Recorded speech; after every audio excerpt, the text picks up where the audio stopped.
Tomorrow, 27th, we are doing a Rajbhavan Chalo. It is our right to work. The great strength in this constitution and the central act was been given 20 years ago by Manmohan Singh ji and Srimati Sonia Gandhi. Now we have decided to have a protest march to Rajbhavan. The second, because we wanted to have it in a different place, but it has been, court has said only through freedom march has been done. We decided there. Since we are in the government, we don't want to disrespect the law. The second is on every assembly segment. After this, we have given 10-15 days time so that all the district ministers will participate. They have to participate in every district, every assembly segment. There will be a minimum 5 kilometers walk with all the panchayat members and all the card holders of the unemployment card holders who are having. It is a great movement till it rollbacks. The Congress party, the Indian National Congress under the leadership of Mallikarjun Kharge ji and Rahul ji will fight on this issue and they will lead. We will do our protest as far as Karnataka is concerned. So the governor versus government issue is only snowballing. The governor has now written to the president as well, given a report saying Congress leaders misbehaved with him on the floor of the assembly. Sir, how do you see this? What is the government's plan of action? I do not know what is this one. In the political system, all this issue will be there. The governor would have just read this speech and participated in the national anthem.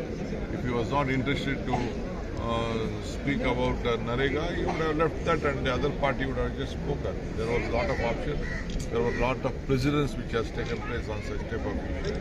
As he is speaking on a government speech, it is his bound duty to protect the constitution.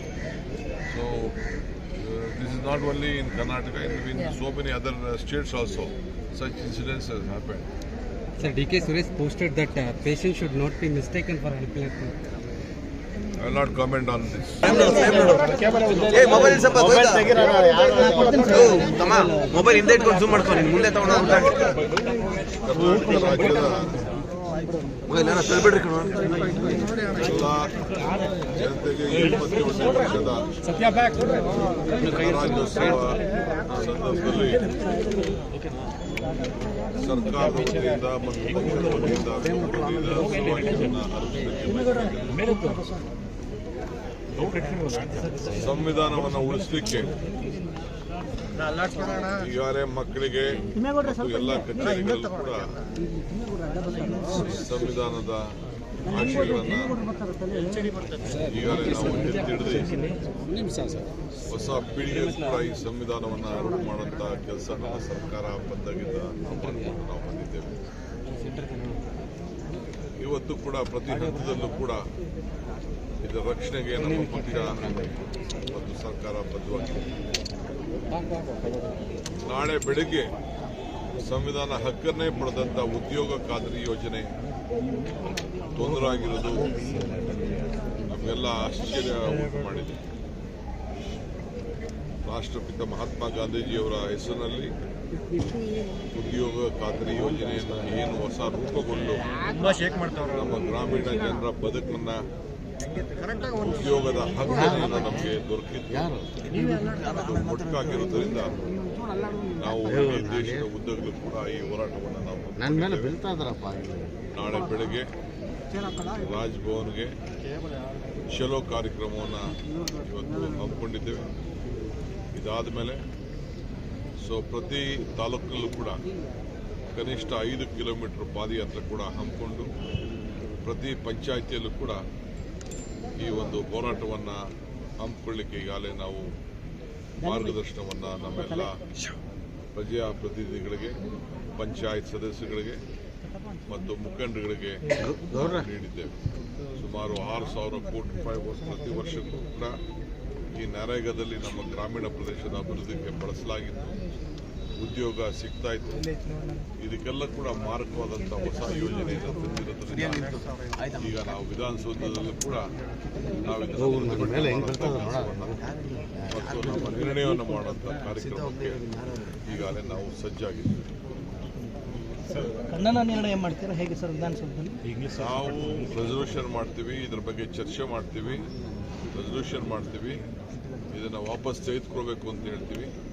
ಯಾವ ರೀತಿ ರೈತರ ವಿಚಾರದಲ್ಲಿ ಕಾಯ್ದೆ ತಂದಿದ್ದರು, ಯಾವ ವಾಪಸ್ ತೆಗೆದುಕೊಂಡ್ರು ಆ ರೀತಿ ತಗೊಳ್ಳೋವರೆಗೂ ಕೂಡ ಈ ಹೋರಾಟವನ್ನು ಮುಂದುವರಿಸ್ತೀವಿ. ಎಷ್ಟು ಜನ ಸೇರ್ಬೋದು ಸರ್ ನಾಳೆ? ನೋಡಿ, ಪಾರ್ಲಿಮೆಂಟು 28ರಿಂದ ಪ್ರಾರಂಭ ಆಗ್ತಾ ಇದೆ, ನಮ್ಮಲ್ಲೂ ಅಸೆಂಬ್ಲಿ ನಡೀತಾ ಇದೆ. ಆದರೂ ರಾಜಭವನ್ಗೆ ನಾವು ಚಲೋ ಕಾರ್ಯಕ್ರಮವನ್ನು ಹಮ್ಮಿಕೊಂಡಿದ್ದೇವೆ. ಅವ್ರಿಗೆ ನೋಡಿ, ಬಿಜೆಪಿ ರಾಜ್ಯಗಳಿಗೆ ಇದ್ರ ಬಗ್ಗೆ ಎಲ್ಲೂ ಮಾತಾಡ್ತಾ ಇಲ್ಲ. ಅವ್ರಿಗೆ ಅನುಷ್ಠಾನದಲ್ಲಿ ಸಾಧ್ಯನೇ ಇಲ್ಲ.